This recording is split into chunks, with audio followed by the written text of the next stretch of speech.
আসসালামু আলাইকুম। শেয়ার বাজার ঝুঁকিপূর্ণ, তাই বুঝে শুনে ইনভেস্ট করুন। তো গতকালকে তো আমরা ইন্ডেক্স নিয়ে আলোচনা হইলই। তো এখান থেকে ইন্ডেক্স কোথায় যাবে কালকে দেখা যাক। তো আশা করা যায় এখান থেকে মার্কেট ঘোরার সম্ভাবনাই বেশি। এখন কালকে রবিবারে কি হয় সেটার উপরে প্রেডিকশন হবে। তো আজকে আমি কিছু শেয়ার নিয়ে কথা বলতে চাচ্ছি, যে শেয়ারগুলো রবিবার থেকে ভালো হতে পারে। আমি আবারও বলছি, আমি কোনো বাই সেল নির্দেশনা দিই না। আমার কাছে যে শেয়ারগুলো টেকনিক্যালি ভালো মনে হয় সেইগুলোই আমি আপনাদের সাথে শেয়ার করে থাকি, এবং ইনশাল্লাহ এখান থেকে প্রফিট আসে। 50%, 20%-এর উপরে প্রফিট আসে। যারা আমার দেখানো শেয়ারগুলো কিনছিলেন তারা তাদের পোর্টফোলিওর দিকে যদি তাকান তাহলে বুঝতে পারবেন। তো ইনশাল্লাহ কথা বেশি না বাড়িয়ে চলুন আমরা শেয়ারগুলো দেখে নিই।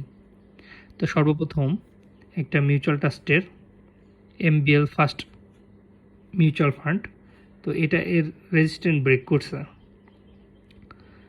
এটা আমার গ্রুপে, হোয়াটসঅ্যাপ গ্রুপে আমি দিয়েছিলাম যখন 4 টাকা ছিল তখন দিয়েছিলাম। তো 4 টাকা থেকে এটা এখন 6 টাকা 80 পয়সা হয়েছে। তো যারা আমার গ্রুপে আছেন, হোয়াটসঅ্যাপ গ্রুপে আছেন, তারা তো পেয়েছিলেন। এবং 4 টাকা 50 পয়সায় কিনতে বলছিলাম, আচ্ছা 52তেই থাক, সমস্যা নেই।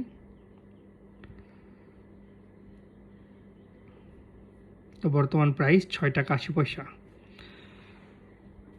তো এটা ইনশাল্লাহ আরও একটু উপরে উঠবে, এবং আমার আশা করা যায় এর হাই 10 টাকা 10 টাকা আমার মনে হয় ব্রেক করবে, করে আরও উপরের দিকে যাইতে পারে, যেহেতু সামনের দিনে মিউচুয়াল ফান্ডে স্মার্ট মানি ঢুকতে পারে এবং এখানে প্রচুর পরিমাণে ইনভেস্ট হইতে পারে আমার মনে হয় আর কি, যতটুকু নিউজ আছে আর কি। বাদ বাকি মার্কেটের কথা তো বলা যায় না, স্মার্ট মানি কোন দিকে ফ্লো করে। কিন্তু আমাদের একদিকে খেয়াল রাখতে হবে যে কখনোই, যেমন সিঙ্গার বিডির দিকে যদি আমরা একটু লক্ষ্য করি, দেখেন যারা এখানে কিনছেন, এখানে তো কেনার কোনো প্রশ্নই ওঠে না। অনেকে এখানে কিনছেন বা রেজিস্ট্যান্ট ব্রেক করছে, রেজিস্ট্রেশন ব্রেক করার পরে কেউ হয়তো দেখেন নাই বা মনে করছেন যে রেজিস্ট্যান্ট ব্রেক করছে এখান থেকে উপরে যাবে, বা অনেক বিকাশ গ্রুপের কথা শুনে নিয়েছেন।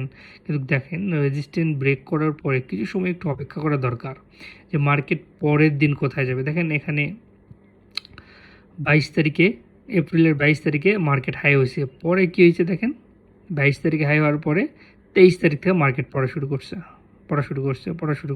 শুরু করছে এবং ঠিক দেখেন কোথায় এসে থামছে, প্রায় 76 টাকায় থামছে, এখন 76 টাকা 90 পয়সা। তো এখান থেকে যখন পড়ছে তখন অনেকেই কী করছে, এখানে লাভ, যারা এখানে কিনছে তারা এখানে থেকে লাভ নিবেই, এটা তো স্বাভাবিক না। এখানে দেখেন বারবার এই একটা জায়গায় কী হয়েছে, এসে ঘুরে গেছে, যেটাকে আমরা বলি ডিমান্ড জোন বা সাপ্লাই জোন, যেটাই বলি না কেন। তো এখান থেকে কি হয়েছে, এখান থেকে যারা কিনছে তারা এখানে যদি বিক্রি করবে, এটাই স্বাভাবিক। এখান থেকে যদি 82 টাকা দিয়ে কিনে সে তো 96 টাকা, তাহলে তার কত পার্সেন্ট লাভ হইতেছে যদি আমরা একটু ক্যালকুলেট করি, প্রায় 17%, 18%ই ধরেন, 18%-এর মতো কি হয়েছে, তার লাভ হইতেছে। তো শেয়ার রাখবে না, তাই না? তো আমাদের ফলো করা দরকার, বা আমাদের সবসময় মার্কেট একটা জিনিস করা, আমরা যত নিচে কিনতে পারি। অনেকে মার্কেট পড়ে গেলে আমরা ঘেবড়ে যাই, যে মার্কেট পড়ে যাচ্ছে, এখন কি হবে। যত মার্কেট পড়বে তত আপনারা খুশি হবেন, কারণ আপনাদের নিচে কেনার মতো একটা পসিবিলিটি আছে, লাভ করার মতো পসিবিলিটি আছে। দেখেন এখন বর্তমানে 76 টাকা 90 পয়সা, এবং দেখেন 73 টাকায় যারা কিনছে এখান থেকে, যারা এখানে মনে করেন যে সাপোর্ট হিসাবে কিনছিল, যে মার্কেট নামছে, এখানেও একবার নামছিল, এখান থেকে আবার মার্কেট ঘুরে তখন কিন্তু 76 টাকা। যারা 73 টাকায় কিনছে তারাও তো 3 টাকা লাভে আছে এখন, তাই না? 76 টাকা 90 পয়সা, তখন 4 টাকায় লাভে আছে। তো ফিবোনাচি হিসাবে যে গোল্ডেন জোনে আছে বর্তমানে সিঙ্গার বিডি, তো এটা গোল্ডেন জোনে আছে। এখান থেকে আপনারা ব্লাইন্ড এন্ট্রি নিতে পারেন। ব্লাইন্ড এন্ট্রি কি, এর আগেও আমি বলেছিলাম, হয়তো আপনার বাজেট ধরেন 2 লাখ টাকা, তো এখানে আপনি 2 লাখ টাকা যদি থাকে 20,000 টাকার আপনি স্টক কিনতে পারেন। ধরেন 200 কিনলেন, 100 কিনলেন, ধীরে ধীরে কিনতে হবে। কারণ যদি 76 টাকার থেকে আবার যদি 73 টাকায় আসে, তাহলে যেন আমি এটা ম্যানেজমেন্ট করতে পারি, অবশ্যই সবসময় চিন্তা করবেন যে একটা শেয়ার ব্লাইন্ড মানে যে শেয়ারগুলো উঠার সম্ভাবনা আছে বা অনেক পড়ে গেছে, যেমন দেখেন কোথায় থেকে কোথায় পড়ছে শেয়ার, যদি আমরা একটু দেখি এবং ট্রেন্ড লাইন দিয়ে যদি একটু দেখি,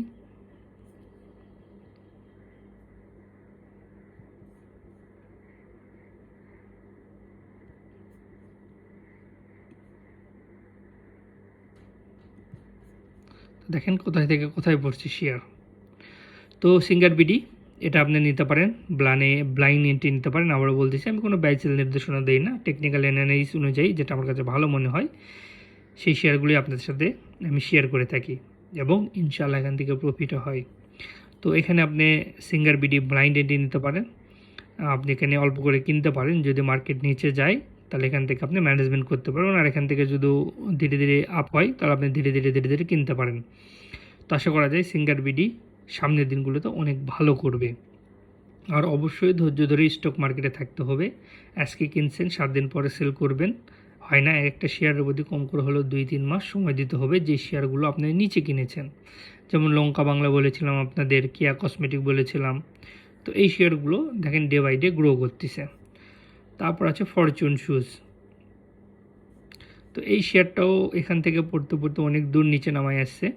তো এখান থেকে মার্কেট এই একটা গ্যাপ আছে, এটাকে ফেয়ার ভ্যালু গ্যাপ আর যাই বলেন না কেন, এই যে গ্যাপ আছে এই গ্যাপটা মার্কেট পূরণ করতে পারে।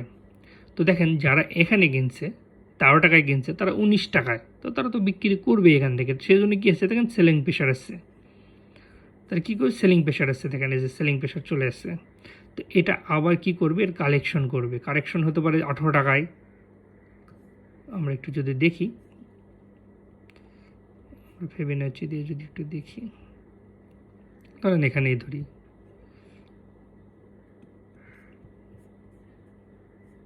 একটু বড় টাইম ফ্রেমে নিই,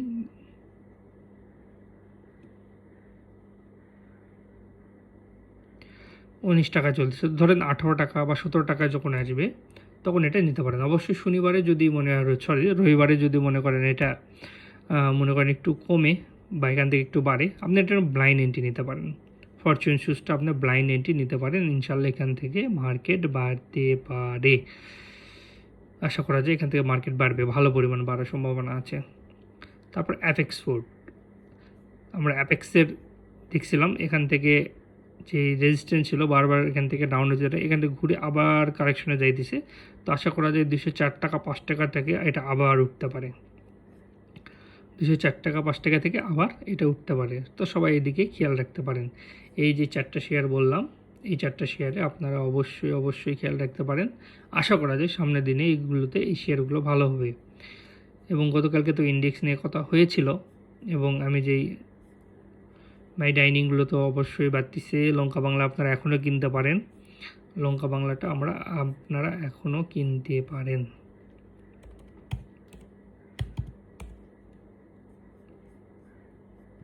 লঙ্কা বাংলার পজিশন এখনও ভালো আছে, দেখেন এখনও ড্র করাই আছে, আমি 14 টাকায় বলছিলাম, আমার মনে আছে 14 টাকায় 14 টাকার থেকে এখন 18 টাকা, অলরেডি 4 টাকা পর্যন্ত অলরেডি আপনাদের গেন হয়ে গেছে অলরেডি।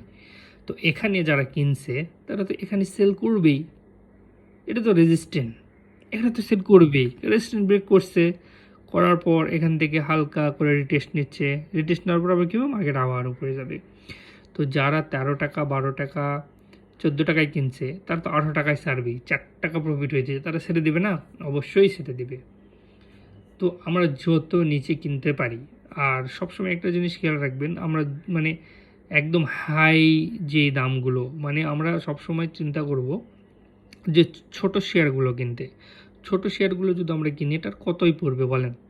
উঠতে গেলে আপনি যদি 18 টাকার শেয়ার কিনেন, নয় কয় টাকায়, 14 টাকায় আবার আসবে বা 13 টাকায় আসবে, 4 টাকা লস হবে। যদি আপনি অনেক বড় শেয়ারগুলো আছে সেগুলো যদি কিনেন তাহলে কী হবে? হ্যাঁ, শেয়ার বড় কোনগুলো কিনবো, যেগুলো ফান্ডামেন্টালি ভালো, যেগুলো আমরা ফান্ডামেন্টালি ভালো পাবো সেই শেয়ারগুলো আমরা কিনতে পারি। যেমন আপনার স্কোয়ার ফার্মা, তারপর আপনার অ্যাপেক্স দেখাইলাম, তো এগুলো ফান্ডামেন্টালি ভালো। সিঙ্গার বিডি, এগুলো ফান্ডামেন্টালি ভালো, এই শেয়ারগুলো আপনারা দেখতে পারেন, কিনতে পারেন, সমস্যা না। আর একটা শেয়ার কেনার জন্য অবশ্যই হাতে 2 থেকে 3 মাস রাখা দরকার ভালো প্রফিট নেওয়ার জন্য, এবং আমরা ম্যানেজমেন্ট করে নিব।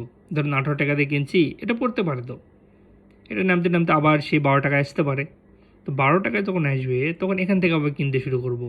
আমরা 18 টাকায় যদি আমরা এখানে 10,000, 20,000, 50,000 নেই এবং আমার ব্যালেন্স যদি একদম আমার পোর্টফোলিওতে যদি ব্যালেন্স না থাকে, তাহলে এখানে যখন আসবে তখন তো আমি তো শেয়ারটা ম্যানেজমেন্ট করতে পারবো না। তো আমাকে এমনভাবে শেয়ারগুলো কিনতে হবে যেন আমি ম্যানেজমেন্ট করতে পারি। এবং আরেকটা জিনিস দেখেন, যখন আমি 12 টাকা বা 14 টাকায় কিনছি, যখন মার্কেটটা উপরে উঠতেছে তখন আমাকে ধরেন আমি 5,000 কিনছি, তাহলে এখান থেকে যখন 17 টাকায় আসছে তখন আমি 200 ছাড়াই দেবো, এখান থেকে 100 ছাড়াই দেবো, এরপরে যখন 18 টাকায় যাবে তখন কিছু ছাড়াই দেবো, আমরা হাতে তখন 100-150 রাখবো। তো এই যেখানে আবার নিচে নামতেছে যখন, তখন আমি আবার কিনবো। এতে আমাদের কি হবে, প্রফিট অল্টারনেটিভ হইতেই থাকবে। তো এই জিনিসগুলো আমরা খেয়াল রাখবো। তো ইনশাল্লাহ স্টক মার্কেট ঝুঁকিপূর্ণ, আমরা পজিশনে ইনভেস্ট করব।